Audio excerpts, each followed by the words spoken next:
நம்முடைய பிதாவாகிய நாமத்தினாலும் ஆண்டவரே நாமத்தினாலும் உங்களுக்கு கிருபையும் சமாதானமும் உண்டாவதாக வாழ்த்து வரவேற்கிறேன்.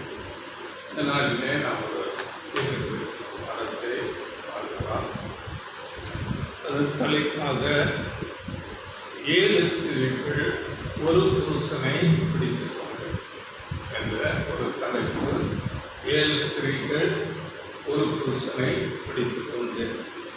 இது ஒரு வசனம். ஏசாயா எழுதுகிறார். ஏசாயா தீர்க்கதரிசி 4ஆம் அதிகாரம் 1ஆம் வசனம். வசனத்தை படிங்கள். அந்நாளில் 7 ஸ்திரீகள் ஒரே புருஷனை பிடித்து, நாங்கள் எங்கள் சொந்த ஆகாரத்தை புசித்து எங்கள் சொந்த வஸ்திரத்தை உடுப்போம், எங்கள் எண்ணை நீங்கும்படிக்கு உன் பெயர் மாத்திரம் எங்கள் மேல் விளங்கட்டும் என்பார்கள். 7 ஸ்திரீகள் ஒரு புருஷனை பிடித்து, நாங்கள் எங்கள் சொந்த ஆகாரத்தை பூசிப்போம், எங்கள் சொந்த வஸ்திரத்தை நாங்கள் உடுத்துக்கொள்வோம், நீங்கள் பேர் மாத்திரம் எங்களுக்கு அப்படிப்பட்ட ஒரு வசனம். இது இந்த பாடத்தில் இந்த ஒரே புருஷன் யார், 7 ஸ்திரீகள் யார், அப்படியே சொந்த ஆகாரம் என்றால் என்ன, சொந்த வஸ்திரம் என்றால் என்ன, அப்படியே அந்நாளிலே என்று சொல்லப்பட்டிருக்கிறது. அந்நாளிலே அப்படி என்றால் அது எந்த காலத்தை குறிக்கிறதா இருக்கிறது என்பதை குறித்தெல்லாம் நாம் இந்த நாளிலே தியானிக்கலாம். அந்த பாடம் இது பாகம் 1 பார்த்து என்று நம்ம வைத்துக் கொள்ளலாம். இன்னொரு பாகம் இருக்குது, அதை பல நாட்களில் பார்க்கலாம். இப்போ இதனுடைய ஒரு விளக்கமாக நாம் பார்க்கும்போது, இந்த நாளில் நாம் அறிந்திருக்கிறோம், உலகத்தில் அநேக சபைகள், அநேக டினாமினேஷன், அநேக பிரிந்து சபைகள் இருக்கிறது.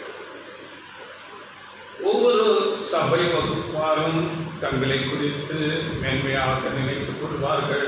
எங்கள் சபைதான் உண்மையான சபை, உண்மையான சத்தியத்தில் இருக்கிறோம், எங்கள் சபைதான் பரலோகத்துக்கு போகும், அப்படியாக ஒரு மேலான நினைப்பில் இருப்பார்கள்.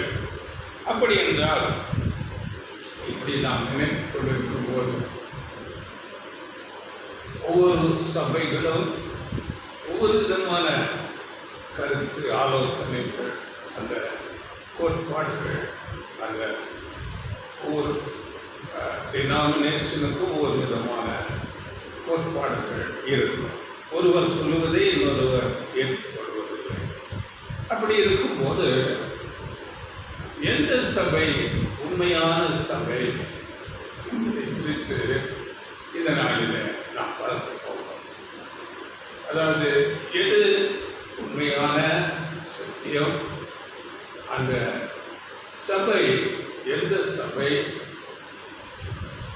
அந்த சபை உண்மையான சபை எப்படி இருக்கும் பூமியில் என்பதை குறித்தெல்லாம் இந்த நாளில் முதலாவது நாம் தியானிக்கலாம். இந்த தீர்க்கதரிசன வசனம் ஏசாயா 4ஆம் அதிகாரம் 1ஆம் வசனத்தில் சொல்லப்படுகிற இந்த வசனம் ஒரு யுக முடிவுக்கு வருகிற காலத்துக்காக சொல்லப்பட்டிருக்கும். யுக முடிவு காலத்தில் நடக்கிற ஒரு காரியத்தை குறித்து சொல்லப்படுகிற வசனம். அப்படி என்றால் எந்த யுகம் என்று பார்க்கும்போது இப்பொழுது நாம் இருக்கிறது சுவிசேஷ யுகம். இந்த சுவிசேஷ யுகம் முடிவு காலத்தில் நடக்க போகிற காரியத்திற்காக இந்த தீர்க்கதரிசன வசனம் சொல்லுகிறது.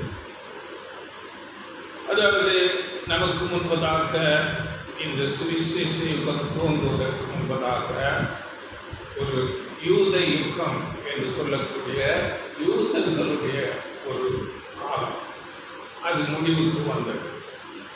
இந்த யூத யுகம்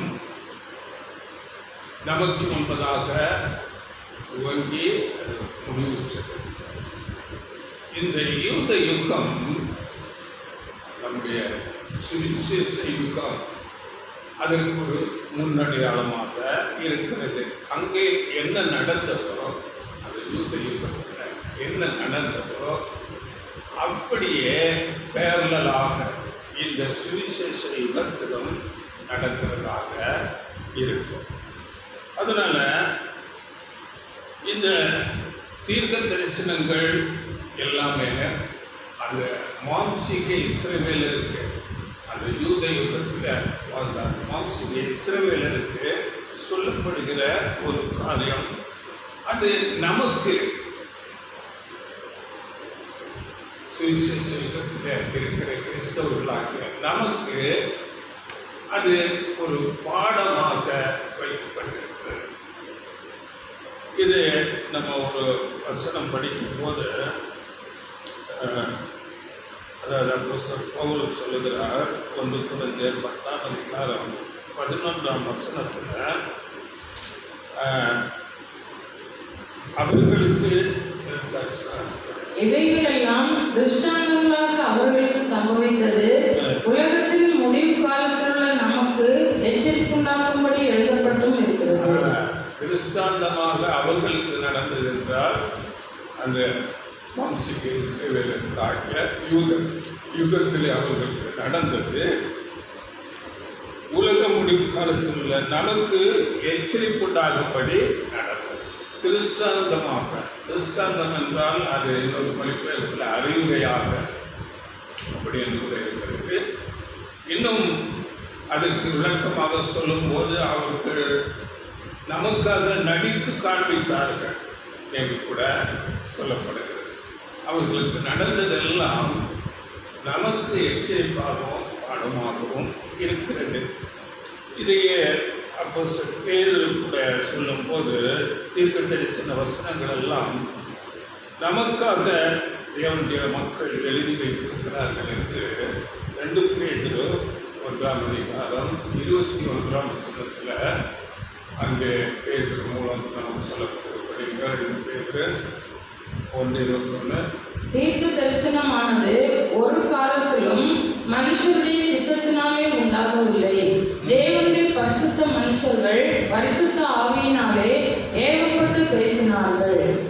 தீர்க்க தரிசனங்கள் எல்லாம் தேவ ஆவியினால நமக்காக எழுதப்பட்டு அவங்க சுயமா எழுதுறது.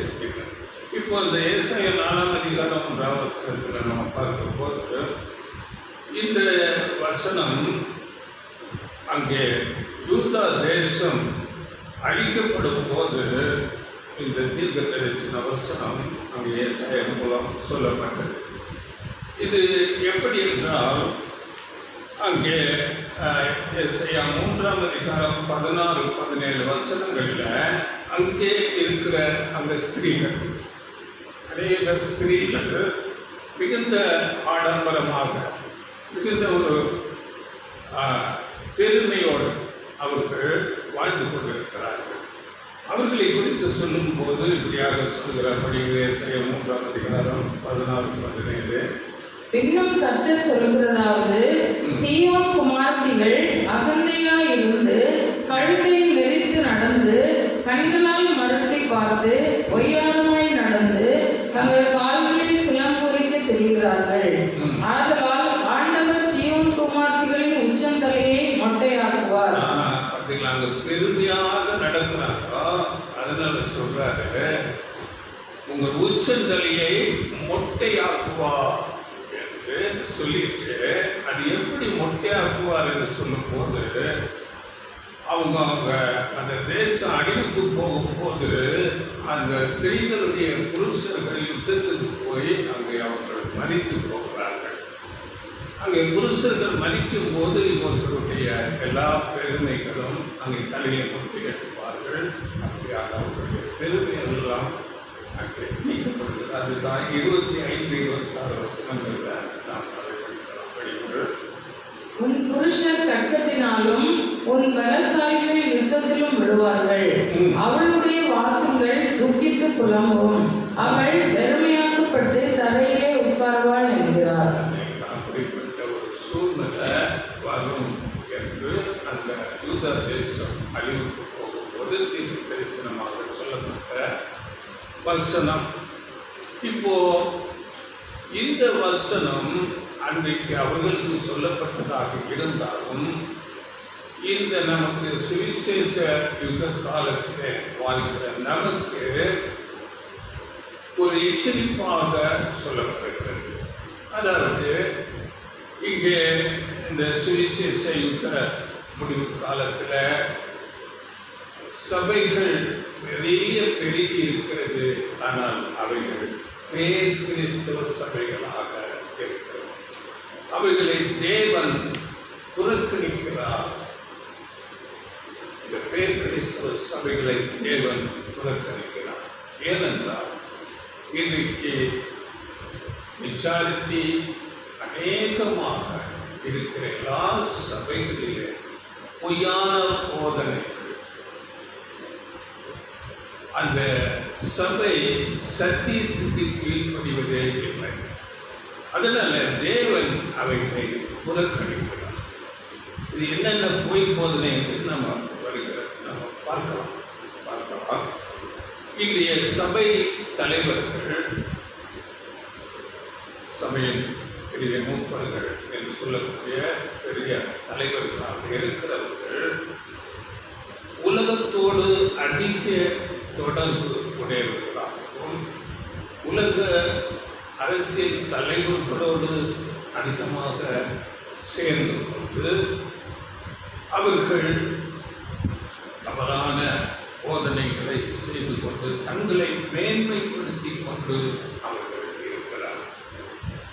இந்த உலக முடிவில் இருக்கிற சபை எப்படி இருக்கிறது என்று நமக்கு தீர்க்கதரிசனமாக வெளிப்படுத்தல் விசேஷத்தில் ஒரு வசனம் நமக்கு சொல்லுகிறது. இந்த சபை எப்படி இப்பொழுது உள்ள சபை இருக்கிறது என்று வெளிப்படுத்தல் 18ஆம் அதிகாரம் 7-8 வசனங்கள். அவள் தன்னை மகிமைப்படுத்தி செல்வ செருக்காய் வாழ்ந்தது எவ்வளவோ அவ்வளவாய் வாதையையும் துக்கத்தையும் அவளுக்கு கொடுங்கள். அப்போ இப்போ இருக்கிற சபைகள் எப்படி இருக்கிறது என்று பார்க்கும்போது அவள் என்றால் சபை, இப்போது இருக்கிற சபை அடையாளப்படுத்தப்பட்டு தன்னை மகிமைப்படுத்தி செல்வ செருக்காய் வாழ்ந்தது எவ்வளவோ அப்படியாக இன்னைக்கு ஒரு பெருமையில சபைகள் இருக்கிறது. அடுத்த வசனம், நான் ராஜஸ்திரியாய் வீற்றிருக்கிறேன். அதுல முடியலையா? அவரு கொடுங்கள். நான் ராஜஸ்திரியாய் வீற்றிருக்கிறேன். நான் கைம்பெண் அல்ல, நான் துக்கத்தை காண்பதில்லை என்று அவள் தன் இருதயத்திலே எண்ணினாள். ஆகையால் அவளுக்கு வரும் வாதைகளாகிய சாவும் துக்கமும் பஞ்சமும் ஒரே நாளிலே வரும். அவள் அக்னியினாலே சுட்டரிக்கப்படுவாள். அவளுக்கு நியாயத்திற்கு கொடுக்கும் தேவனாகிய கர்த்தர் வல்லமை உள்ளவர். இருக்கிற சபை நிலையை இப்படியாக மேன்மையாக இருக்கிறது. தங்களை மேன்மையாக நினைத்து கொண்டு நாங்கள் துக்கத்தை காண்பதில்லை என்று அவள் தன் இருதயத்தில் எண்ணினாள். ஆகையால் அவளுக்கு வரும் வாதைகளாகிய சாவும் துக்கமும் பஞ்சமும் ஒரே நாளிலே வரும். இப்படி இந்த சபைகள் எல்லாம் தேவனுடைய ஒரு நியாயத்திற்கு போகிறதாய் இருக்கிறது. இதைத்தான் இந்த வசனம் சொல்லுகிறது. அதனால வேதத்தில் சபையை ஸ்திரீக்கு ஒப்பிட்டு பேசப்படுகிறது.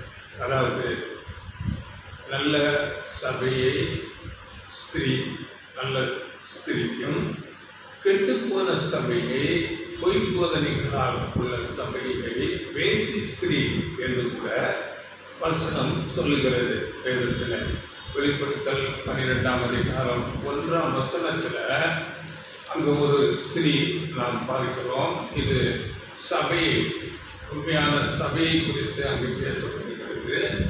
அன்றியும் ஒரு பெரிய அடையாள வானத்திலே காணப்பட்டது. ஒரு ஸ்திரீ சூரியனை அணிந்திருந்தால் அவள் பாதங்களின் கீழே சந்திரனும் அவள் சிரசின் மேல் 12 நட்சத்திரங்களுள்ள கிரீடமும் இருந்தன. இதை குறித்து நம்ம முன்னாடியே பார்த்திருக்கிறோம். இது சபையை அடையாளப்படுத்துகிற ஒரு வசனம். ஸ்திரீ என்று சொல்லப்பட்டிருக்கிறது. அந்த ஸ்திரீ சூரியனை அணிந்திருந்தாள் என்றால் முதலாவது ஆதிக்கால சபையில பூரண சுவிசேஷம் சத்தியம் அவர்களுக்கு இருந்தது. சூரியன் அதை அடையாளப்படுத்துகிறது. சந்திரன் அது இதை அடையாளப்படுத்துகிறது என்றால் அவர்கள் பழைய ஏற்பாட்டு நியாயப்பிரமாணத்துக்கு மேலாக அந்த சபை இருந்தது. அந்த சபை 12 அப்போஸ்தலர்கள், அதை தான் 12 நட்சத்திரங்கள் என்று சிரசின் மேல் வைத்ததாக சொல்லப்படுகிறது. இது ஸ்திரியை அடையாளப்படுத்துகிறது. தூய்மையான பரிசுத்த உண்மையுள்ள ஸ்திரியை அடையாளப்படுத்துகிறது. அடுத்ததாக நாம் பார்க்கும்போது ஆண்டவர் இயேசு மத்திய 25ஆம் அதிகாரத்தில் கூட நாம் படித்திருக்கிறோம். அதாவது கன்னிகைகள் என்று சொல்லப்படுகிறது. 10 கன்னிகைகள், அதில் 5 கன்னிகைகள் புத்தியுள்ள கன்னிகைகள், 5 கன்னிகைகள் புத்தி இல்லாத கன்னிகைகள். இது கூட சபையை அடையாளப்படுத்துகிற ஒரு வசனம், ஸ்திரீ என்று சொல்லப்படுகிறது. அடுத்ததாக உண்மையான சபையை பற்றி அப்போஸ்தலர் பவுல் சொல்லும் போது அங்கே 2 கொரிந்தியர் 11ஆம் அதிகாரம் 2ஆம் வசனத்தில் உண்மையான சபை ஆண்டவர் இயேசு கிறிஸ்துவாகிய மணவாளனுக்கு எதிர்பார்த்து காத்திருக்க வேண்டும் என்று அங்கே எழுதுகிறார். தனக்குள்ள கன்னிகையாக அப்படிங்கிற வசனம் 2 கொரிந்தியர் 11:2. நான் உங்களை கற்புள்ள கன்னிகையாக கிறிஸ்து என்னும் ஒரே புருஷனுக்கு ஒப்புக் கொடுக்க நியமித்தபடியால் உங்களுக்காக தேவ வைராக்கியம் கொண்டிருக்கிறேன். கற்புள்ள கன்னிகையாக இந்த உண்மையான சபை இருக்க வேண்டும். ஆண்டவர் இயேசு கிறிஸ்துவாகிய மணவாளன் வருகிற வரை அப்படியாக இந்த மணவாளனுக்கு எதிர்பார்த்து காத்து கொண்டு இருக்க வேண்டும். இதை எப்படி ஒப்புமைப்படுத்தி பேசப்படுகிறது என்றால், ஆண்டவர் இயேசு கிறிஸ்து அங்கே ஒரு பாரம்பரியத்தில் யூதனாக வருகிறார். அந்த யூத முறைமையில் ஒரு திருமணம் நடக்க வேண்டும் என்றால் அங்கே முதலாவது நிச்சயதார்த்தம் நடக்கும், நிச்சயம் பண்ணுவார்கள். அந்த நிச்சயம் பண்ணி 1 வருடம் அங்கே அந்த பெண் காத்து கொண்டிருக்க வேண்டும். அந்த 1 வருடத்தில் அவர்கள் அங்கே ரெஜிஸ்டர் பண்ணுவதற்குரிய எல்லா ஆயத்த வேலைகளும் அவர்கள் அந்த டாக்குமெண்ட்ஸ் எல்லாம் ரெடி பண்ணி கொண்டு இருப்பார்கள். அந்த ஸ்திரீயானவள் அந்த புருஷனுக்கு எதிர்பார்த்து ஆயத்தமாக ஒரு திருமணமான ஒரு ஸ்திரீ எப்படி பரிசுத்தமாக ஒழுக்கமாக இருக்கிறாரோ அப்படியே தன்னை காத்து கொண்டு இருக்க வேண்டும். அந்த திருமணம் நடக்கிறது வரையிலும் அந்த 1 வருடம் முழுவதிலும் புருஷனை எதிர்பார்த்து கொண்டு அப்படியாக இருக்க வேண்டும் அந்த ஸ்திரீ. இது சபைக்கு அப்படியே சரியாக பொருந்துகிறதா இருக்கிறது. உண்மையான சபை மணவாளனாகிய ஆண்டவர் இயேசு கிறிஸ்து வரும் வரையிலும் கற்புள்ள கன்னிகையாக ஒழுக்கத்தோடு விசுவாசத்தோடு அந்த மணவாளனாகிய இயேசு எப்பொழுது வருவார் என்று எதிர்பார்த்து காத்துக்கொண்டு தன்னை ஆயத்தப்படுத்திக் கொண்டு இருக்க வேண்டும். இதுதான் உண்மையான சபை. உண்மையான சபை குறித்து சொல்லும் போது நாம் வெளிப்படுத்தல படிக்கிறோம். அங்கே ஆட்டுக்குட்டியானவருக்கு கல்யாணம் வந்தது. வெளிப்படுத்தல் 19:7 நம்ம படிக்கிறோம்.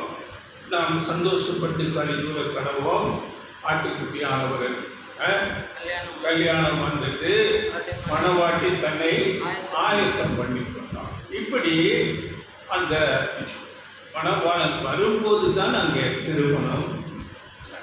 அதுவரை இந்த சுவிசேஷ யுகம் முழுவதிலும் உண்மையான சபை மணவாட்டியாக காத்து கொண்டு மணவாளன் எப்பொழுது வருவார் என்று எதிர்பார்த்து காத்து கொண்டு இருக்க வேண்டும். இங்கே எப்பொழுது இங்கே ஒரு நிச்சயம் ஒப்பந்தம் நடக்கிறது என்றால், அழைக்கப்பட்டு யார் தங்களை விசுவாசித்து ஆண்டவரை விசுவாசித்து ஞானஸ்நானத்துக்கு தங்களை ஒப்புக் கொடுக்கிறார்களோ அப்பொழுது அந்த ஒப்பந்தம் அங்கே ஏற்படுத்தப்படுகிறது. அதிலிருந்து அந்த மணவாட்டியாகிய சபை உண்மையுள்ளவளாக ஆண்டவர் இயேசு கிறிஸ்துவாகிய மணவாளன் எப்பொழுது வருவார் என்று எதிர்பார்த்து தன்னை ஆயத்தப்படுத்திக் கொண்டு இருக்க வேண்டும். அப்படி ஆயத்தப்படுத்துகிற அந்த மணவாட்டி ஸ்திரீ சபை ஆண்டவர் இயேசுவாகிய மணவாளன் வரும்போது அவரோடு சேரும்போது அங்கே 1000 வருட அரசாட்சி உலகத்தில். இதை குறித்து வெளிப்படுத்தல் 3ஆம் அதிகாரம் 1ஆம் வசனத்தில் 3ஆம் வசனம் 3:21 வெளிப்படுத்தல் 3:21 நான் ஜெயம் கொண்டு என் பிதாவுடைய சிங்காசனத்திலே அவரோட கூட உட்கார்ந்தது போல ஜெயம் கொள்ளுகிறவன் எவனோ அவனும் என்னுடைய சிங்காசனத்தில் என்னோட கூட உட்காரும்படிக்கு அருள் செய்வேன். அதுதான் ஜெயம் கொள்ளுகிறது. விசுவாசத்தோடு தங்களை ஒழுக்கத்தோடு பரிசுத்தோடு அந்த சபை காத்துக்கொண்டு இருக்கும். இப்போ இந்த சுவிசேஷ யுகம் முழுவதிலும்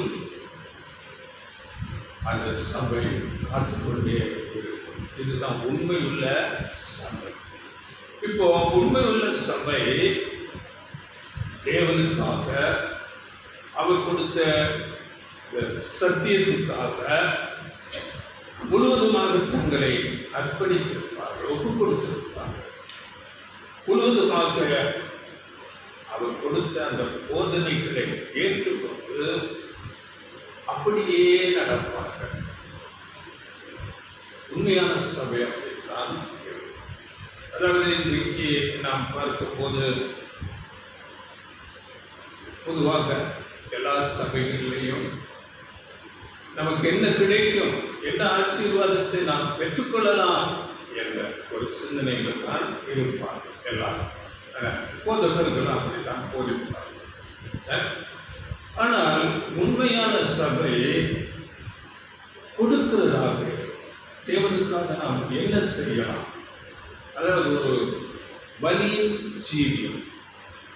அதாவது நம்முடைய வாழ்க்கையில் நாம் உலகத்தில் என்ன ஒரு பிரயாசம் எடுத்து தேவனுடைய நாமத்துக்காக சாட்சியாக வாழலாம் என்றுதான் உண்மையான சபை. இதிலே நமக்கு உண்மையான சபை எது, போலியான சபை எது என்பதை அறிந்து கொள்ளலாம். இன்றைக்கு சபைகளில் பொதுவாக உங்களுக்கு 1000 ரூபாய் கொடுத்தால் அதற்கேற்ற ஆசீர்வாதம், 10,000 கொடுத்தால் அதற்கேற்ற ஆசீர்வாதம், இப்படிப்பட்ட ஆசீர்வாத போதனை. அப்படி என்றால் நாம் அந்த சபைகளை குறித்து உணர்ந்து கொள்ள வேண்டும். உண்மையான சபை தன்னை பலியாக ஒப்பு கொடுத்து அவருக்கென்று சத்தியத்துக்காக சாட்சியாக வாழ்கிறதாக இருக்கும். அதுதான் உண்மையான மணவாட்டி சபை. அப்போ நாம் பார்க்கும்போது அந்த சபை எப்பொழுது அந்த மணவாளன் வருவார் என்று எதிர்பார்த்திருப்பது போல நாம் அந்த மத்திய 25ஆம் அதிகாரத்தில் நாம் படிக்கிறோம். மத்திய 25:6-7 அவங்க நடுராத்திரியில் மணவாளன் வருகிறார் என்று சொன்ன உடனே அங்கு காத்து கொண்டிருந்த அந்த கன்னிகைகள் உண்மையான சபை வகுப்பார் அங்கே தீவட்டிகளை ஆயத்தப்படுத்திக் கொண்டு மணவாளனோடு எதிர்கொண்டு போகிறார். அப்போ எதிர்பார்த்து காத்து கொண்டிருக்கிற அந்த ஸ்திரீகள் சபை மனவாட்டி தான் இயேசுவோடு அந்த ஒரு ஆசீர்வாதத்துக்குள்ள போவார்கள். இவர்கள் தங்களை எப்படி ஆயத்தப்படுத்துகிறார்கள் என்று பார்க்கும்போது கூட வசனம் சொல்லுகிறது. அதாவது எபேசியர் 5ஆம் அதிகாரம் 26, 27 வசனங்கள். தாமதை திருவசனத்தை கொண்டு தண்ணீர் முழுக்கினால் சுத்திகரித்து பரிசுத்தம் ஆக்குகிறதற்கும் கரைதுரை முதலானவைகள் ஒன்றும் இல்லாமல் பரிசுத்தமும் பிழையற்றதுமான மகிமையுள்ள சபையாக அதை தமக்கு முன் நிறுத்திக் கொள்வதற்கும் தம்மை தாமே அதற்காக ஒப்புக் கொடுத்தார். அதாவது வசனம் திருவசனமாகிய தேவனுடைய வார்த்தை, அந்த வசனத்தை கேட்டு அதன்படியே வாழ்ந்து தங்களை பரிசுத்தப்படுத்திக் கொள்வார்கள். அப்படியே ஆண்டவர் இயேசு கிறிஸ்துவின் அந்த ஈடுபலியின் புண்ணியத்தினால வருகிற அந்த மெல்லிய வஸ்திரம், அதுதான் அந்த வெளியேறப்பட்ட ஒரு அலங்காரமாக அந்த சபை மனவாட்டி உடுத்தி இருக்கும்.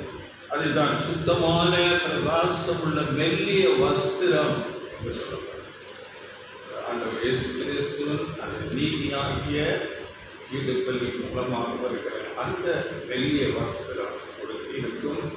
அதன் பிறகு ஆண்டவர் இயேசு போதித்த எல்லா சத்தியங்கள், வசனங்கள், வார்த்தைகள் மூலமாக அதை கைக்கொண்டு அப்படியே தங்களை பரிசுத்தப்படுத்தி எப்பொழுதும் ஆயத்தத்தோடு அந்த சபை நாம் வெளிப்படுத்தல நம்ம படிக்கும் போது 19ஆம் அதிகாரம் 7-8 அந்த மெல்லிய வஸ்திரம் குறித்து சொல்லப்பட்டிருக்கிறது. படிங்கள். வெளிப்படுத்தல் 19:7-8. நாம் சந்தோஷப்பட்டு களிகூர்ந்து அவருக்கு துதி செலுத்த கடவோம். ஆட்டுக்குட்டியானவருடைய கல்யாணம் வந்தது, அவருடைய மனைவி தன்னை ஆயத்தம் பண்ணினாள் என்று சொல்ல கேட்டேன். சுத்தமும் பிரகாசமான மெல்லிய வஸ்திரம் தரித்துக் கொள்ளும்படி அவளுக்கு அளிக்கப்பட்டது. அந்த மெல்லிய வஸ்திரம் பரிசுத்தவான்களுடைய நீதிகளே. அதாவது அங்கே ஆண்டவர் இயேசு கிறிஸ்து நமக்காக அங்கே நீதியை சம்பாதித்திருக்கிற அந்த நீதி நமக்கு வஸ்திரமாக, மெல்லிய வஸ்திரமாக. அது மாத்திரமல்ல, தங்கள் வாழ்க்கையை உண்மையான சபை வகுப்பார் ஆண்டவர் இயேசு கிறிஸ்துவின் வசனம், அந்த வார்த்தைகளை கேட்டு அதன்படியே வாழ்வார், தங்களை மாற்றிக்கொள்வார். தங்களுடைய வாழ்க்கை முறைகளை வசனத்தின்படியே வாழ்ந்து அங்கே பாவம் இல்லாமல் பரிசுத்தமாக்கப்பட்டு அங்கே ஒரு சுத்தமான ஸ்திரீயாக, மனவாட்டியாக அந்த மணவாளனாக இயேசுவை எதிர்பார்த்து காத்து கொண்டு இருப்பார். அப்பொழுது மணவாளன் வரும்போது இந்த மணவாட்டியோடு சேர்த்து இந்த உலகத்தை 1000 வருடம் சபையும் மணவாளனாக இயேசு கிறிஸ்துவாக ஆளுகை செய்து இந்த உலகத்தையே, உலகத்தில் ஆதாமில் இருந்த எல்லா ஜனங்களும் உயிர்த்தெழுந்து வந்து நீதியை கற்றுக்கொண்டு அங்கே தேவனை அறிவித்து அப்பொழுதுதான் ஆசீர்வாதம். இதை குறித்து ஒரு வசனம் கூட ஆகாய் புஸ்தகத்தில் தீர்க்கதரிசனமாக சொல்லப்பட்டது. ஆகாய் 2ஆம் அதிகாரம் 7ஆம் வசனம். ஆகாய், சகல ஜாதிகளையும் அசை பண்ணுவேன், சகல ஜாதிகளாலும் விரும்பப்பட்டவர் வருவார், இந்த ஆலயத்தை மகிமையினால் நிறைய பண்ணுவேன் என்று சேனைகளின் கர்த்தர் சொல்கிறார். சகல ஜாதிகளையும் அசை பண்ணுவேன், சகல ஜாதிகளாலும் விரும்பப்பட்டவர் வருவார், இந்த ஆலயத்தை மகிமையினால் நிறைய பண்ணுவேன் என்று சேனைகளின் கர்த்தர் சொல்கிறார். அதாவது இன்னொரு மொழிபெயர்ப்பில் என்ன சொல்லப்பட்டது என்றால், வேற்றினத்தார் அனைவரும் நிலைக்குரிய செய்வேன். அப்போது வேற்றினத்தார் அனைவரின் விருப்பத்துக்குரியவைகளும் இங்கு வந்து சேரும். இந்த கோயிலை நான் மாட்சியால் நிரப்புவேன் என்று சொல்லுவேன். அதாவது எல்லாராலும் விரும்பப்படுகிற எல்லா காரியங்களும் அப்பொழுது வந்து சேரும். எல்லாராலும் விரும்பப்படுகிறது என்ன? ஒரு சமாதானம், நீதியான ஒரு ராஜ்யம், அநீதி இல்லாத நீதியான ஒரு ராஜ்யம் அப்பொழுது இருக்கும். அதாவது சாத்தான் கட்டப்பட்டிருப்பான், எல்லாருக்கும் ஒரு சமநிலை இருக்கும். அப்படிப்பட்ட ஒரு சமாதானமான ஒரு காலம் வருகிறதா இருக்கும். இதை குறித்து நம்ம பல வசனங்கள் சொல்லியிருக்கிறோம். அந்த நாட்களில் எல்லா ஜனங்களும் தேவனை அறிகிற அறிவை பெற்றிருப்பார்கள், நீதியை கற்றுக்கொள்வார்கள். இதெல்லாம் நம்ம படிச்சிருக்கிறோம். சமுத்திரம் எப்படி ஜலத்தினால் நிறைந்திருக்கிறதோ அப்படி இந்த பூமி கர்த்தரை அறிகிற அறிவினால் நிறைந்திருக்கும் என்று நம்ம அநேக வசனங்கள் பார்த்திருக்கிறோம். ஏசாயா 2:3 வசனத்தில் எல்லா ஜனங்களும் ஓடி வருவார்கள், நாம் யாக்கோபின் பர்வதத்துக்கு போவோம், அங்கே நமக்கு போதிக்கப்படும் என்று சொல்லி அந்த ஒரு வசனம் படிங்க. ஏசாயா 2:3. திரளான ஜனங்கள் புறப்பட்டு வந்து நாம் கர்த்தரின் பர்வதத்துக்கும் யாக்கோபின் தேவனுடைய ஆலயத்துக்கும் போவோம் வாருங்கள். அவர் தமது வழிகளை நமக்கு போதிப்பார், நாம் அவர் பாதைகளில் நடப்போம் என்பார்கள். அந்த நாளில் அந்த மாதிரி எல்லாரும் ஓடி வருவாங்க. மரித்து போன ஜனங்கள் எல்லாம் வீட்களுக்கு வந்து தேவனுடைய சக்தியை அறிந்து நீதியை கற்றுக்கொண்டு அவர்கள் வளர்வார். எல்லாருக்கும் ஒரு சமநிலை பிரமாணம் இருக்கும். எல்லாரும் நீதியை கற்றுக்கொள்வார். சத்துருவாகிய சாத்தான் கட்டப்பட்டிருப்பார். எந்த மனுஷனுக்கும் ஒரு இடர்கள் இருக்காது. இது சரியா, அது சரியா. இன்னைக்கு கிறிஸ்தவர்களுக்குள்ளேயே அநேக போதனை அப்படிப்பட்ட ஒரு இடர்கள் இருக்கிறார். வேறு வேறு மதங்கள், வேறு வேறு சிந்தனைகள், நம்பிக்கைகள் இதெல்லாம் இருக்கிறார். ஆண்டவர் இயேசு கிறிஸ்து தேவன் சபை என்று இந்த உலகத்தை ரீதியாக ஆளுகை செய்வார். பிதாவாக தேவன் ஒருவர், ஆண்டவர் இயேசு கிறிஸ்து மத்தியஸ்தர், சபையாக சேர்ந்து இந்த உலகத்தை ஆளுகை செய்து நீதிக்கு கொண்டு வருவார்கள். இப்போ நாம் அறிந்திருக்கிறோம், ஏசாயா 26:9 அந்த நியாய தீர்ப்பு நடக்கும்போது பூச்சக்கரத்து குடிகள் நீதியை கற்றுக்கொள்வார்கள் என்று நம்ம தெளிவாக படித்திருக்கிறோம். அதிலேயும் எல்லாரும் அல்ல, அதிலேயும் சிலர் துன்மார்க்கனுக்கு தயை செய்தாலும் நீதியை கற்றுக்கொள்ளான். நீதி உள்ள தேசத்திலும் அவன் அநியாயம் செய்து கர்த்தருடைய முகத்திற்கு அந்த தேசத்திலும் கூட துன்மார்க்கர்கள் இருப்பார்கள், நீதியை கற்றுக்கொள்ளார்கள். அப்படி கொஞ்சம் பேர் இருப்பார்கள், அவர்கள் ஒரு 2ஆம் மரணமாகி அழிவுக்குள்ளாக போவார்கள். இதை குறித்து நாம் பிற்பாடு பார்க்கலாம். இப்போ இந்த நாளில் நாம் குறிப்பாக எதை பார்க்க போகிறோம் என்றால் உண்மையான சபை என்று. உலகத்தில் அநேக டினாமினேஷன், அநேக பிரிவினைகள் பார்க்கும்போது ஒவ்வொரு பிரிவினை உடையவர்கள் இன்னொரு பிரிவில் இருக்கிறவருடைய அந்த போதனைகளை ஏற்றுக்கொள்வர்கள். அப்படியானால் வேதத்தின்படி சொல்லப்படுகிற உண்மையான போதனை எது என்று நாம் இந்த நாளில் பார்க்க போகிறோம். அதாவது பாருங்கள், இன்னைக்கு இருக்கிற சபைகளில் ஒரு குழப்பமான போதனை இருக்கிறது. அதாவது தாங்கள் சொல்லுவது சரி, எங்களுக்கு இதுதான் சரி, இதுதான் உண்மையான சபை என்பது போன்ற பேசிக்கொண்டு இருப்பார்கள். அவர்கள் கொள்கைகள், அவருடைய அந்த கருத்துக்கள் சத்தியங்கள் நாம் பார்க்கும்போது ஆதிகால சபை அப்போஸ்தலர்கள் அவர் மூலமாக ஸ்தாபிக்கப்பட்ட சபையின் போதனைகள் அவர்களுக்கு இருக்காது. அவர்கள் சொல்லுகிற போதனைகள் ஒரு முரண்பாடு இருக்கிறதாக ஒரு குழப்பம் உடையதாக இருக்கு. அதே போல ஆராதனை முறைகள் பார்க்கும்போது ஆதிகால சபைகள் மிகவும் எளிமையாக அவர்களுடைய ஆராதனை முறைகள் இருந்தது. இந்த நாளில் பார்க்கும்போது ஒரு பெரிய ஆடம்பரமாக அநேக சடங்காச்சாரங்கள் உடைய ஒரு ஆராதனையாக இந்த நாளில் இருக்கிறது. இப்பொழுது நாம் உதாரணமாக சில போதனைகள் எப்படி இருக்கிறது என்று நாம் பார்க்கும்போது வேதம் தெளிவாக சொல்லுகிறது. முக்கியமான ஒரு போதனை, இஸ்ரவேலுக்கு உன் தேவனாகிய கர்த்தர் ஒருவரே கர்த்தர் அப்படின்னா. ஆனால் நீங்கள் கேளுங்கள், மற்ற சபைகளில் ஒருவர் தான், ஆனால் மூவராக இருக்கிறார்கள் என்று சொல்லுவாங்க.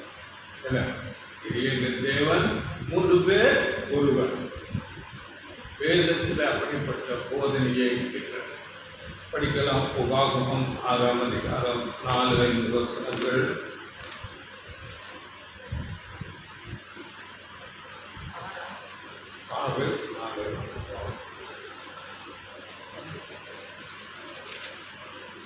இஸ்ரவேலுக்கு நம்முடைய தேவனாகிய கர்த்தர் ஒருவரே கர்த்தர். நீ உன் தேவனாகிய கர்த்தரிடத்தில் உன் முழு இருதயத்தோடும் உன் முழு ஆத்மாவோடும் உன் முழு பலத்தோடும் அன்பு கூறுவாயாக. இஸ்ரவேலுக்கு உன் தேவனாகிய கர்த்தர் ஒருவரே கர்த்தர், ஒரே கர்த்தர். அப்படியே அப்போஸ்தலர் பவுல் 1 அதிகாரம் 4ஆம் வசனத்தில் ஒருவரே அன்றி வேறொரு தேவன் இல்லை, ஒரே தேவன் ஒருவர் தான். அதிகா நம் தேவன் ஒருவராக இருக்கிறார். அதுதான் சரியான முடிவு. 3 பேர் ஒருவராக இருக்கிறார். அப்படி இந்த போதனைக்குள்ள குழப்பம் இருக்கும். இன்னைக்கு இருக்கிற இந்த அநேக சபைகளை நீங்கள் போதனைகள் கேட்கும் போது ஒருவர் தான், ஆனால் 3 பேர் ஒருவராக. எப்படிப்பட்ட ஒரு குழப்பம்! ஆண்டவர் இயேசு மார்க்கு அழகாக சொல்லுகிறார். மார்க்கு 12:29 இஸ்ரவேலுக்கு நம்முடைய தேவனாகிய கர்த்தர் ஒருவரே கர்த்தர். இப்படி வேதத்தில் மிகவும் தெளிவாக சத்தியம் சொல்லப்பட்டிருந்தாலும் அவர்கள் அதை ஏற்றுக்கொள்வதே இல்லை. இந்த கருத்தை வேதம் தெளிவாக சொல்லுகிறது, ஆனால் அவர்கள் அதை ஏற்றுக்கொள்வதில்லை. அவர்கள் போதகர்கள் சொல்லுவதை ஏற்றுக்கொண்டு அப்படியே ஒருவர் தான் மூவராக சேர்ந்து ஒருவராக இருக்கிறார். இப்படிப்பட்ட பொய் போதனை, சாத்தானின் போதனை. இவர் ஒருவர் என்றால் மூவர் ஒருவர், இப்படி என்று மாற்றிக்கொள்வார்கள். இவர்கள் தேவனுக்கு உண்மையாக கீழ்ப்படிவதே இல்லை. தேவனுக்கு கீழ்ப்படிந்து ஊழியம் செய்யாமல் பொய்யனாகிய சாத்தானுக்கு கீழ்ப்படிந்து அவர்கள் ஊழியம் செய்வதாக இருக்கிறார். பொய்க்கு ஊழியம் செய்கிறார். இது ஒரு உதாரணம் நாம் பார்க்கும் போது, அதாவது வேதத்தில் தேவன் தெளிவாக சொல்கிறார், நீ இதை புசிக்கும் நாளில் சாகவே சாவாய். புசிக்கும் நாளில் சாகவே. மரணம் ஆனால் சபைகள் சொல்லுகிறது, அவர்கள் மரித்தாலும் அவர்கள் ஜீவனோடு இருக்கிறார்கள். அவர்கள் பரலோகத்துக்கு போனார்கள், இல்லாவிட்டால் நரகத்துக்கு போனார்கள். இல்லாவிட்டால் உத்தரிக்க ஸ்தலத்துக்கு போனார்கள். இப்படிப்பட்ட ஒரு மரணமே இல்லாதது போல. மரணம் என்றால் மரணம். தெளிவாக ஆதியாகமம் 3ஆம் அதிகாரம் 19ஆம் வசனத்துல, நீ மண்ணாய் இருக்கிறாய், நீ மண்ணுக்கே திரும்புவாய். மண்ணு, அதாவது சரீரம் மண்ணினால் இருக்கிறது. ஆவி தன்னை தந்து தேவனுக்கு ஒரு வல்லமை, தேவ ஆவி தன்னை தந்து தேவனுக்கு போகிறது. இதை தெளிவாக பிரசங்கி எழுதுகிறார்.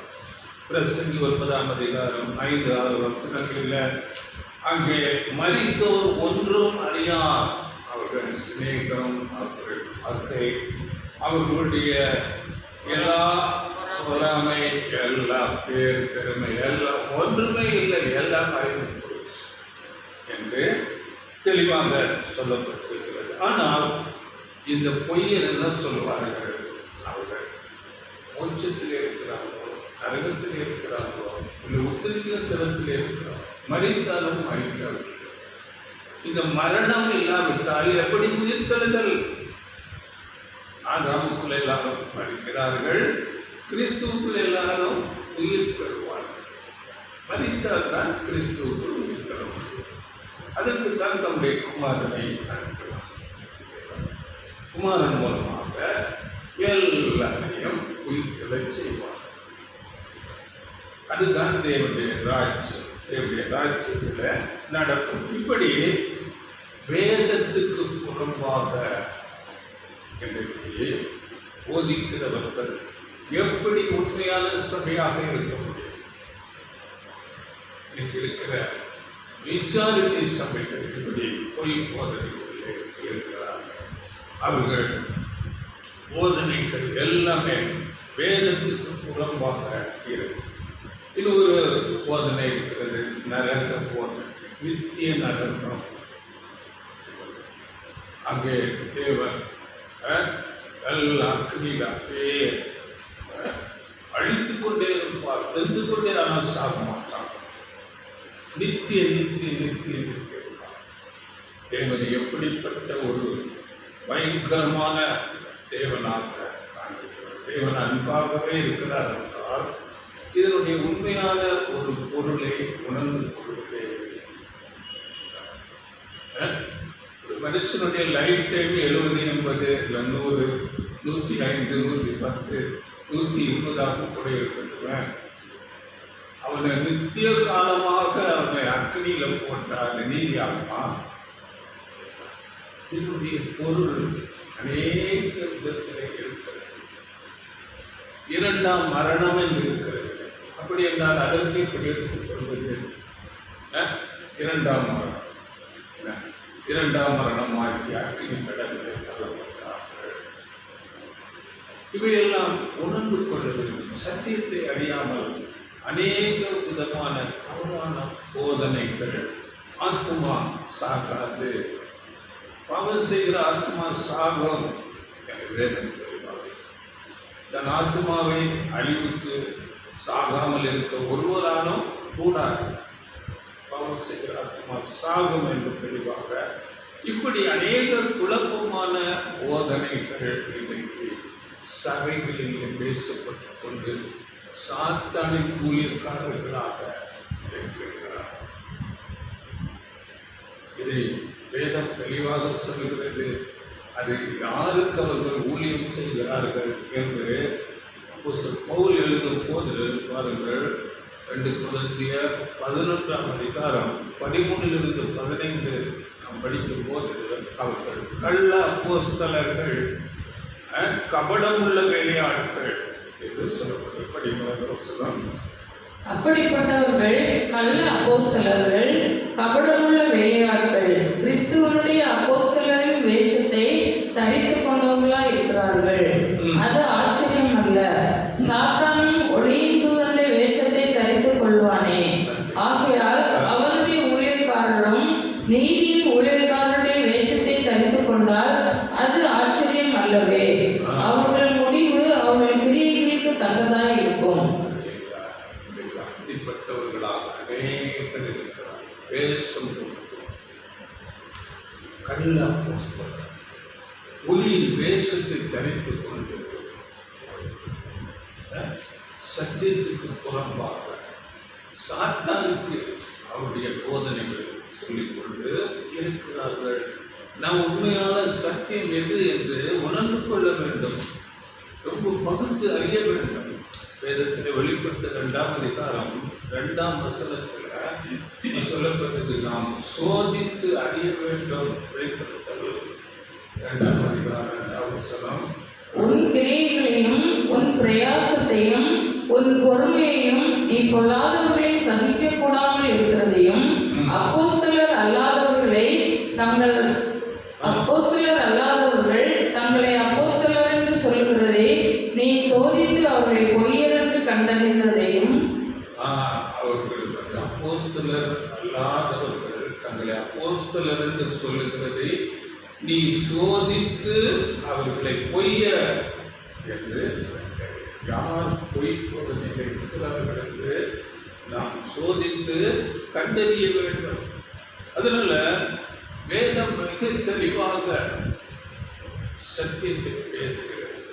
ஆனால் இன்றைக்கு அவைகளை ஏற்றுக்கொள்வதற்குரிய ஒரு தாழ்மை, என்னுடைய வசனத்தை கேட்கக்கூடிய ஒரு நல்ல இருதயம் இல்லாமல் இருக்கிறார்கள். அதற்கு கீழ்ப்படிய மாட்டார்கள். தங்கள் போதகர்கள் சொல்வதையே எடுத்துக்கொள்வார்கள். சாத்தானின் போதனை, வேதம் சொல்லுவதை கேட்பதே. வேதம் மிகவும் தெளிவாக சொல்லுகிறது. இந்த சக்திகளை நாம் பார்க்க வேண்டும், நாம் பகுத்து ஆராய்ந்து அறிய வேண்டும். அதை எரேமியாவுக்கு சொல்லும் போது உடைய வார்த்தைகளை கேட்டவுடைய நான் அப்படியே புசித்தேன், அதற்கு கீழ்ப்படிந்தேன். அங்கே எரேமியா 15:16 சொல்லும் போது நான் அதை உட்கொண்டேன். உடைய வார்த்தைகள் எனக்கு சந்தோஷமும் மகிழ்ச்சியுமாக இருந்தது. இன்றைக்கு அப்படிப்பட்ட ஒரு மைண்டு அநேகருக்கு இல்லாமல் இருக்கிறது. அதனால வேதத்தில் நாம் பார்க்கும்போது இந்த உண்மையான சத்தியம், அதாவது சாதாரண மக்களுக்கு கொடுக்கப்படுகிறது. அதுக்கு பெரிய ஞானம் தேவை. வேதத்தை நாம் ஒரு தெளிந்த புத்தியோடு நாம் படிக்கிறோம். தேவன் நமக்கு அதை உணர்த்துவோம். தேவாவினால் நம்ம ஒரு ஓப்பன் மைண்டில் வேதத்தை படிக்கும் போது அவை நமக்கு நிச்சயமாக உணர்த்தப்படும். அதற்கு பெரிய ஞானம் தேவை. வேதத்தில் நாம் படிக்கிறோம், அப்படிப்பட்ட ஞானிகளை தேவன் புரிந்து கொள்வதே இல்லை.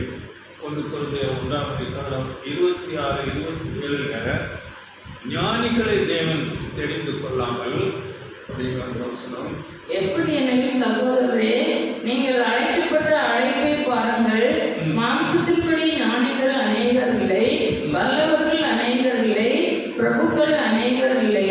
ஞானிகளை வெட்கப்படுத்தும்படி தேவன் உலகத்தில் பைத்தியமானவைகளை தெரிந்து கொண்டார்.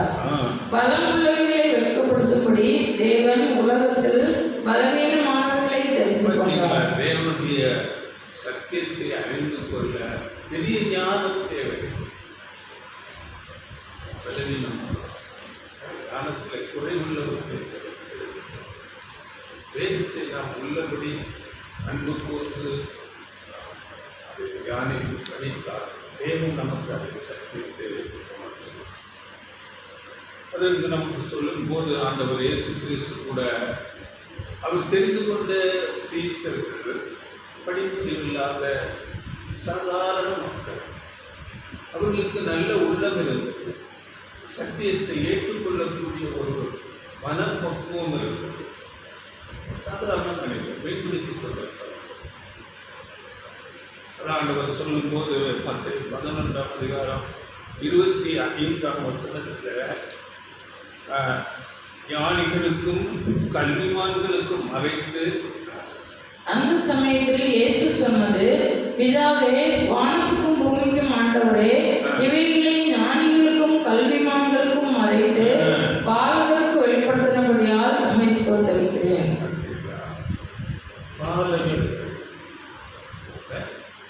பெரிய ஞானம் தேவை. வசனங்களை நாம் உண்மையாக மனப்பூர்வமாக ஏற்றுக்கொள்வதற்கு நல்ல இருதயம் தான் வேண்டும். இப்படிப்பட்டவர்களுக்கு சத்தியத்தை தேவன் வெளிப்படுத்துகிறார். இது எப்படி என்றால், பாருங்கள், தேவன் ஆதாம் ஏவாளை சிருஷ்டித்து அங்கே ஏதேனில் வைத்து தேவன் தெளிவாக சொல்லுகிறார், இந்த பழத்தை நீ ருசிக்காதே, ருசிக்கினாலும் நீ சாகவே சாவாய். தேவனுடைய வார்த்தை தெளிவாக அங்கே சொல்லப்பட்டது. ஆனால் அதை சாத்தான் வந்து நீங்கள் ஞானத்தில் பெரிய வளர்ச்சி பெறுவீர்கள், உங்களுக்கு ஞானம் வரும், நீங்கள் சாவதே இல்லை, நீங்கள் தூதர்களைப் போல் ஆவீர்கள் என்று அவர்களிடத்தை சொல்லும் போது தேவ கட்டளையை மீறி தேவனுடைய வார்த்தையை அவர்கள் புறந்தள்ளிவிட்டு நாங்கள் பெரிய ஞானத்தை பெற்றுக்கொள்ளப் போகிறோம், நாங்கள் தேவர்கள் போல் ஆகப் போகிறோம் என்று அதை யோசித்தார்கள். அப்படியே இந்த நாளில் பெரிய ஞானவான்களாக மெத்த படித்தவர்கள் அநேக பட்டங்களை தரித்துக் கொண்டு சாத்தானை போல வந்து இன்றைக்கு தவறான போதனைகளை போதித்துக் கொண்டு வேத வசனம் நமக்கு தெளிவான சத்தியத்தை சொல்லுகிறது. இல்லை, நாம் அவர்களை தெளிவாக உணர்ந்து கொள்வதற்கு தேவன் நமக்கு பலன் தருவான், அவரே நமக்கு உதவி செய்வான்.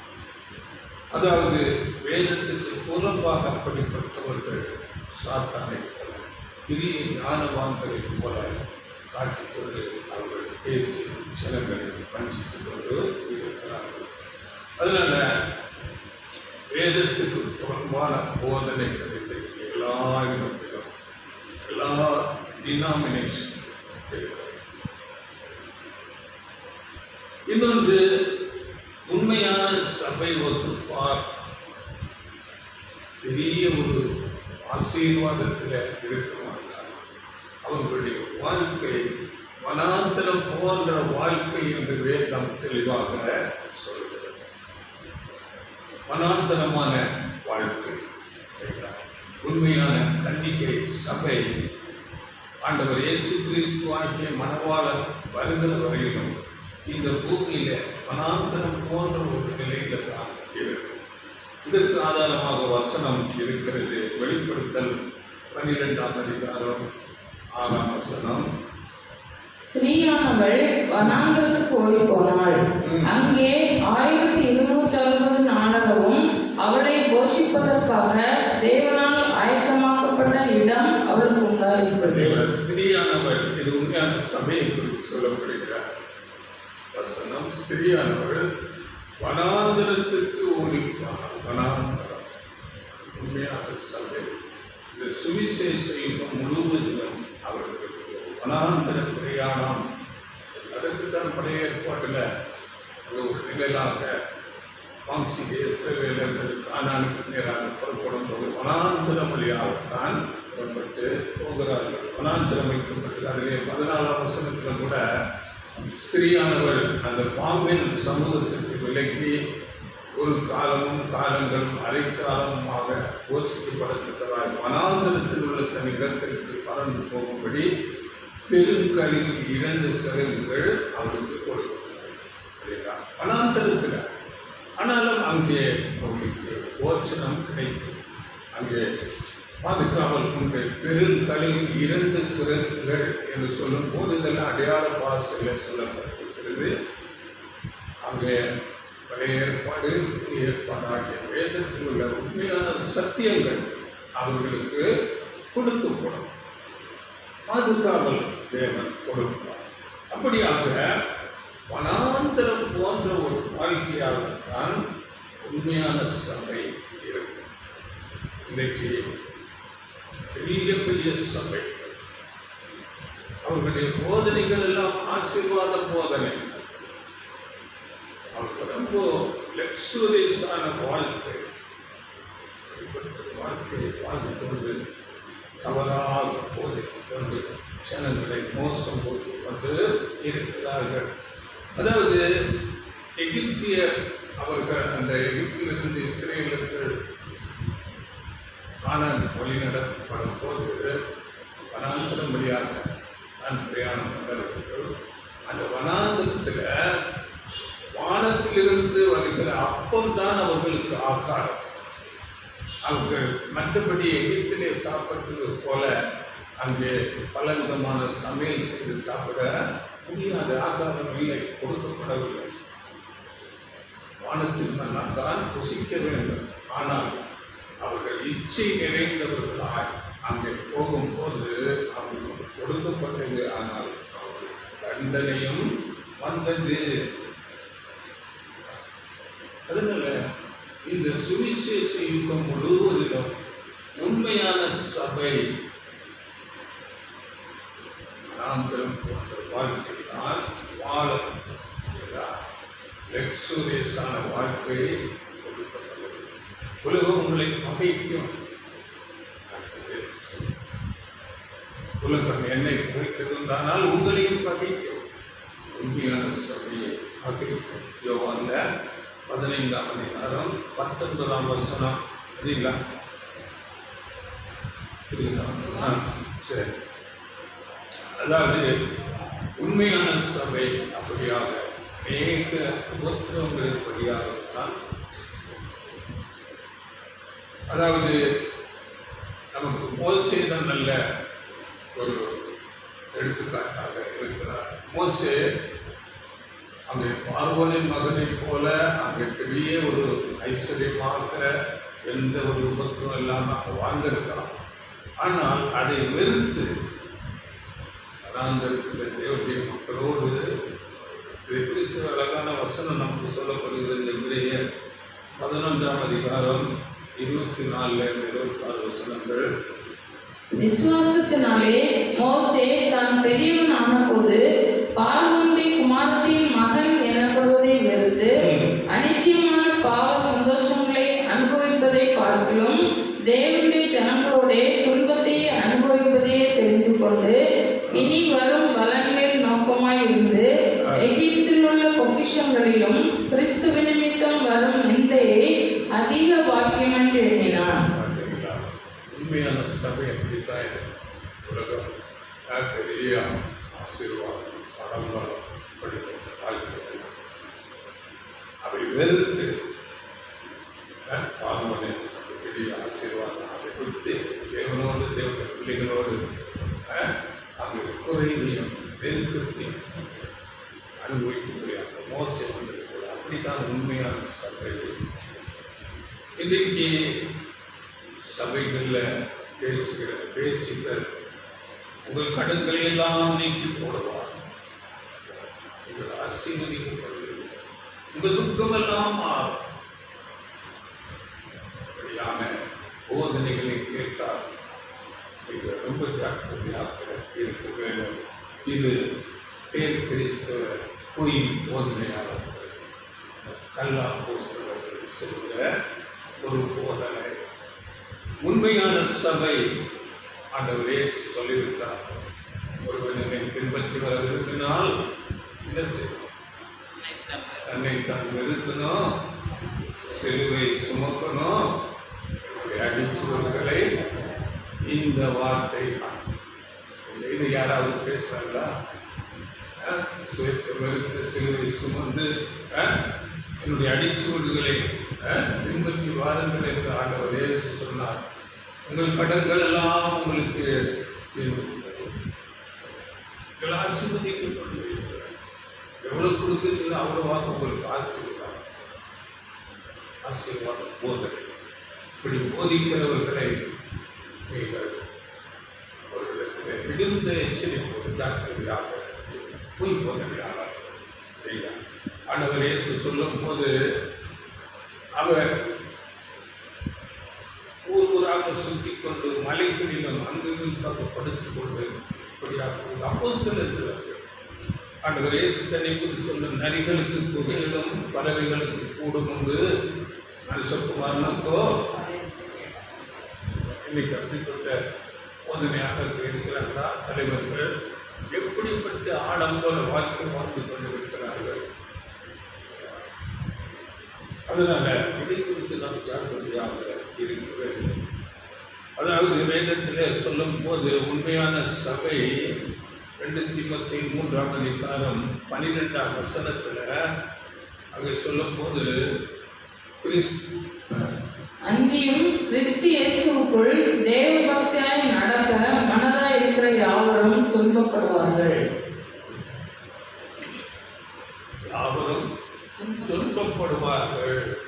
யாராவது பேசுனாங்களா? அப்படிப்பட்ட சபைக்கு யாரும் வரவும் மாட்டாங்க. தேவ பக்தியா நடந்தா துன்பம் இருக்குது அப்படி பேசுறது இல்லை.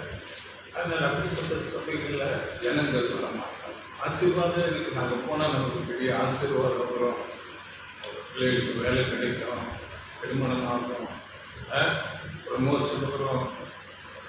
இப்படிப்பட்ட ஆசீர்வாதம் சொல்லுகிற இடத்தில் அதனால் தான் ஊழியக்காரர்கள் மக்களுடைய மனங்களுக்கு ஏற்றது போல செவி தினம் உள்ளவர்களாக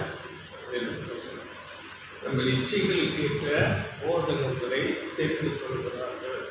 அதனால உண்மையான சபை இந்த உலக பிரகாரமான ஐஸ்வர்யம் ஆசீர்வாதம் அல்ல, விசுவாசத்தில் ஐஸ்வர்யம். அப்படித்தான் இருக்கும். அதைத்தான் யாக்கோபு எழுதுகிற யாக்கோபு 2ஆம் அதிகாரம் 5ஆம் வசனம், என் பிரியமான சகோதரரே கேளுங்கள், தேவன் உலகத்தில் தரித்திரரை விசுவாசத்தில் ஐஸ்வர்யவான்களாகவும் தமிழத்தில் அன்பு கூறுகிறவர்களுக்கு தாம் வாக்குத்தத்தம் பண்ணின ராஜ்யத்தை சுதந்திரிக்கிறவர்களாகவும் தெரிந்து கொள்ளவில்லையா? விசுவாசத்திலே ஐஸ்வர்யம். உலகம், பணம், பொருள் அது அல்ல ஐஸ்வர்யம். விசுவாசத்திலே ஐஸ்வர்யவான்களாக நம்மை வைத்திருக்கிறார். அதனால் இன்றைக்கு நம்ம இன்றைக்கு பார்த்த அநேக உண்மையான சத்தியங்கள் இன்றைக்கு இருக்கிற அநேக சபைகளில் இல்லை. நேர் எதிராக போதிப்பார்கள். இப்படி என்றால் அந்த சபைகள் எப்படி உண்மையான சபைகளாக இருக்க முடியும்? அவர்களுக்கு நாம் பேசுகிற உண்மையான சத்தியம் அவர்களுக்கு கசப்பாக இருக்கும். அவர்கள் நம்மை குற்றப்படுத்துவார்கள். அன்றைக்கு ஆண்டவர் இயேசு கிறிஸ்து கூட அவர்களிடத்திலே சத்தியத்தை பேசினார். அது அவர்களுக்கு பிடிக்கவில்லை. அன்றைக்கு இருந்த யூதர்கள் தங்களை ஆபிரகாமின் மக்கள், அவர்கள் தேவனுடைய பிள்ளைகள் என்று மேலையாக நினைத்துக் கொண்டிருந்தார்கள். ஆனால் ஆண்டவர் அவர்களுடைய செயல்பாடுகளை பார்த்து அவர்களை குற்றப்படுத்தினார்.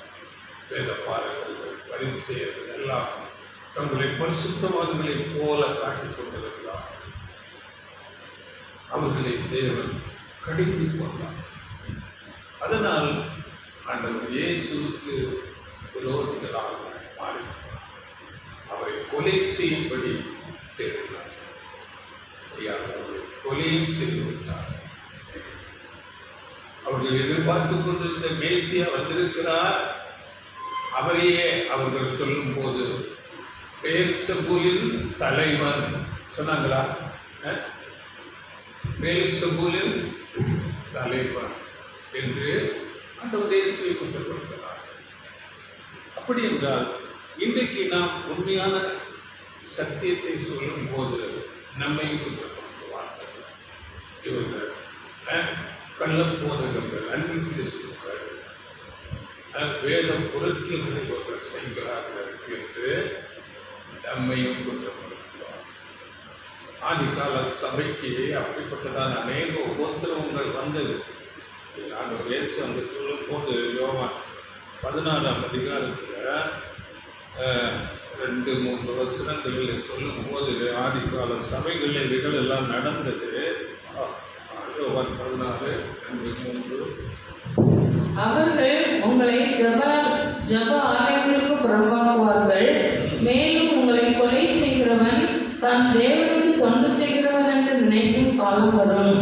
அவர்கள் பிதாவையும் என்னையும் அறியாதபடியினால் இவைகளை உங்களுக்கு செய்வார்கள். புறம்பாக்குவார்கள். அப்படித்தான் செய்தார்கள்? உண்மையான சபை வகுப்பாரை பரிசுத்த மக்களை உருவாக்கினார்கள், கொலை செய்தார்கள். வேதத்தில் நம்ம சபை சரித்திரம் என்ற ஒரு பாடம் இருக்கு. அதை நம்ம பார்க்கும்போது ஆண்டவர் இயேசு கிறிஸ்து பிறகு கிபி 1500 வரையிலும் இருட்டு காலம் என்று சொல்லப்படுவது போப்பு மார்க்கம் தங்களை உயர்த்தி கொண்டு உண்மையான பரிசுத்தவான்களை ஒடுக்கி அநேகரை கொலை செய்தார்கள்.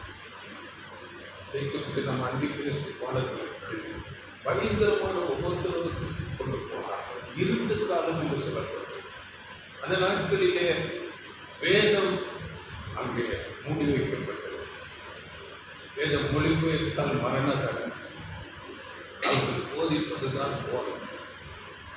வேதம் அங்கே அது கிரீக்கு எதிரே லத்தீன் பாஷைகள் இருந்தது. அவர்கள் பேசுவதுதான் சத்தியம். வேதம் தங்களுக்கு கொடுக்கப்படவில்லை. இப்படி ஒரு இருட்டு காலம் இருந்தது. இந்த நாட்களிலே மிகுந்த உபத்திரவத்துக்குள்ளாக சபை.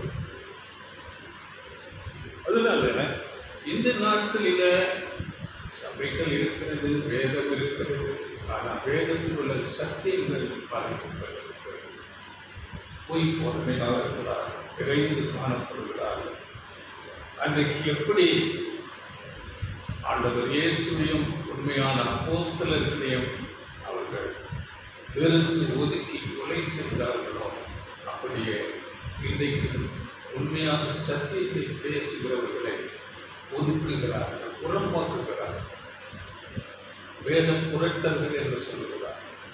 அதனால் அன்றைக்கு யூதர்களுடைய யுகம் அங்கே முடிவுக்கு வந்தது. இன்றைக்கும் அப்படியே நடக்கப் போகிறது.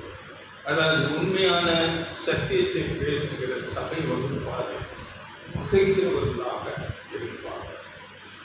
இப்படிப்பட்ட சபை அமைப்புகளிலிருந்து அவர்களை புறம்பாக்குவார்கள்.